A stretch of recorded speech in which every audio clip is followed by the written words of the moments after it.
اللہ الرحمن الرحیم الصلاۃ والسلام علیک یا سیدی یا رسول اللہ وعلی آلہ و اصحابہ یا سیدی یا حبیب یا سیدی یا خاتم النبیین وعلی آلہ و اصحابہ یا سیدی یا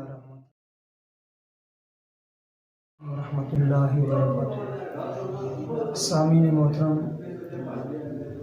آج انشاءاللہ ہم سب سے پہلے جو پاکیزگی کا طریقہ ہے، یعنی جب ہم نماز کے لیے تیاری کرتے ہیں، سب سے پہلے تمام اعضاء جو ہیں جو دورِ نماز میں فرض ہیں ان کے بارے میں بیان کریں گے۔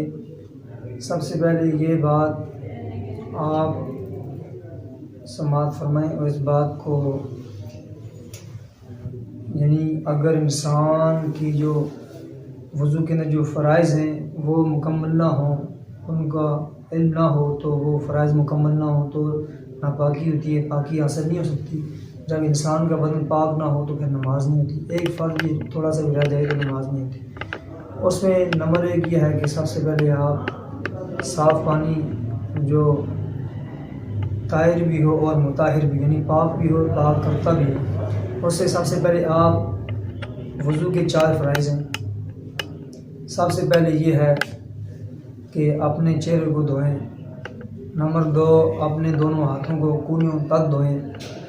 نمبر 3، آپ چوتھائی سر کا مسح جو ہے وہ کریں، اور نمبر 4، دونوں پاؤں کو ٹخنوں تک دھونا۔ یہ 4 وضو کے فرائض ہیں اور یہ قرآن مجید میں سے ثابت ہیں۔ جب تک ان میں سے ایک بھی مکمل نہیں ہوگا، یعنی کہ 4 میں سے 3 اگر مکمل ہو گئے، ایک نامکمل ہے، تو آپ کا وضو مکمل نہیں ہوگا۔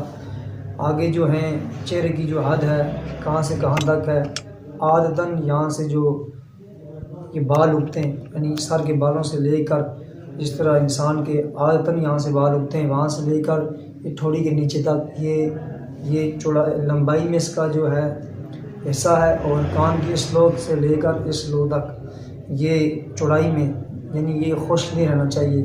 اور ہاتھ یہ یعنی پوری یہ کونی پوری شامل ہے، پوری دھونی ضروری ہے۔